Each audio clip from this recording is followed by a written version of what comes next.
Yeah. Well, I think just... She's like implying that I'm thinking about sex when I'm talking about sex with these women. Dude, she's not stupid. Ellen says, when you talk to people Well, Leslie's in the room. that Hey, actually Leslie. have sex, Leslie. Rabs, you have to make them feel comfortable first so they can open up. Rabs, you probably weren't afraid for your safety when you came in the first time. Were you afraid for your safety when you came in the first time? Well, I walked in the door and you he think was I was like... going to jump you? No, but you started barking at me these questions. You can look at the interview. You can watch it again. I mean, you weren't, like... Compare the first 10 minutes with her with the first 10 with me. You were, like, putting me on the witness stand. You were cross-examining me, you know? So, where were you on the night of the 10th? And your with her was like, hey, so where are you going to be on the night of the 10th? I'm going to be right there in my bed. Woohoo!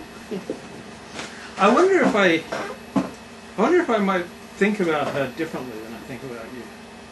I would hope so. I wonder if, like, the whole way I kind of approach her is Okay, you know what? different than the way I approach you. Here's what I'm going to do. We're going to have 2 homework assignments. You've got to remind me. Write these down. Yeah. One is I got to get you the phone number of that woman. Sex addiction woman. Right, and the second one is I want to remind you. I'm going to send you the link to the first 10 minutes of our interview last summer, and her first 10 minutes, which you have, right? Yeah, and you're going to compare you on them.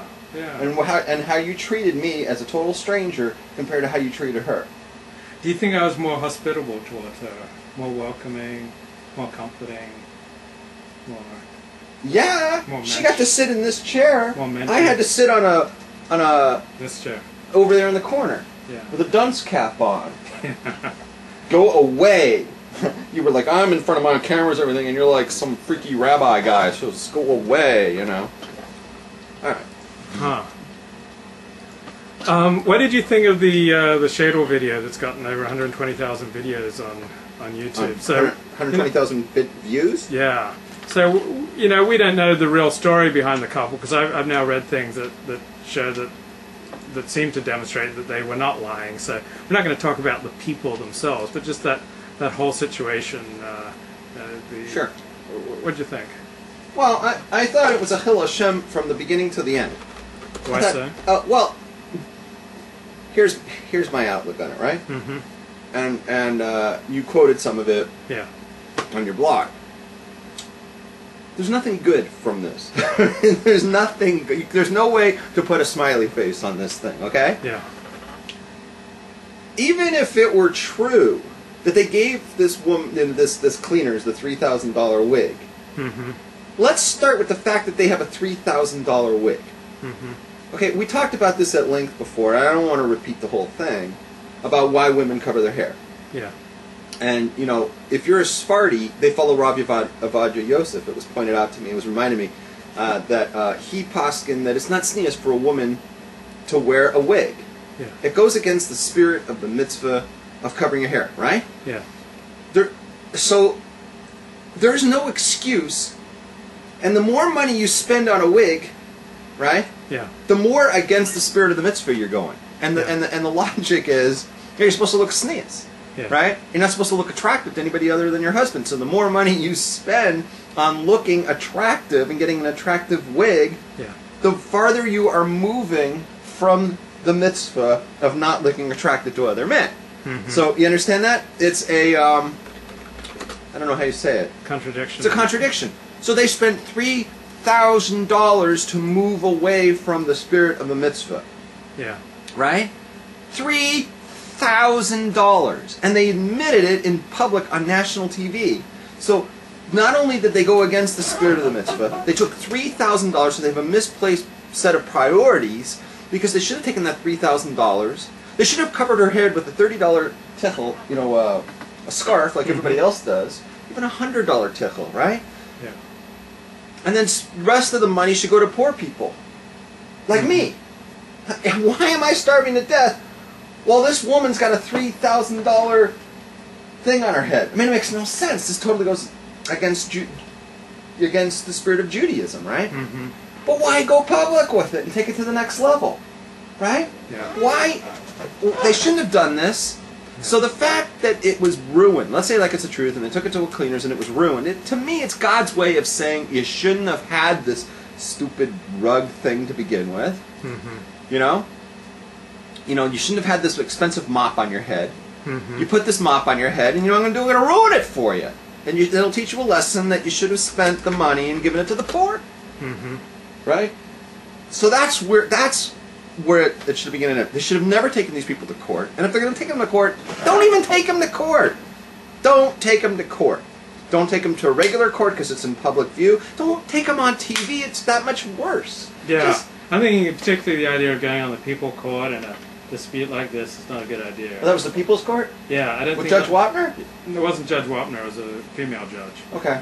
But I think like taking a dispute like this onto TV is not... Well, they could have gone to small claims, right? Yeah, but taking it onto TV, not a good idea. I mean, I don't think Orthodox Jews should be taking their disputes onto TV. Right. I agree. I don't think... The whole thing was bad. Then they go on this TV thing, and then I didn't even watch the end. I just watched the beginning. I just watched like the first 2 minutes. I was sickened by the fact that she had a $3,000 mop on her head, and then she was bitching about it, that it got hurt. And she's going to sue these people for hurting her $3,000 fucking mop on her head. I said, I've seen enough. I don't need to know any details. Because even if they're telling the truth, this whole thing stinks from a Jewish perspective. Get the fuck off the TV, right? So that was my whole opinion. Then you said, you know, check out the end. What do you think of the end? I didn't even know there was an end. It's because it was like a 15-minute thing. Yeah. You're like, oh, Leib, you're not going to make me watch all 15 minutes of this thing.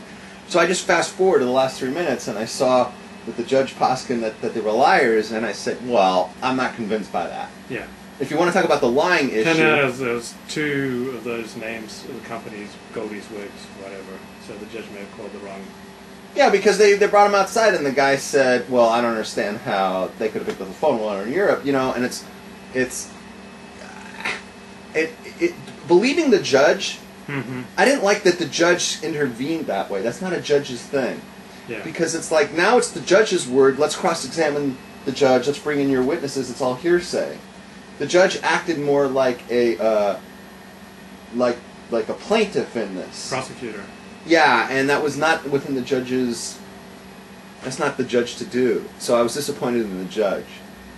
How would a shul community treat people? Now, this was Greg Leake's question. Yeah. My answer to you, I answered that on Facebook. The answer is, the community should even know about this, right? To know about this means that you watch these stupid daytime judge shows, right? And, like, you know, I see them occasionally when I go in the surf shop. I know the woman's always watching Judge Judy. Right. Where I go to, and it always happens that I go in there right when Judge Judy is on. And I don't know why. So I know it's on, but I don't watch these things. And I know there's a lot of them out there. And this is not, a frum person shouldn't be watching these things, period, right? Yeah, but most of them are going to watch, but all of them are going to hear about it.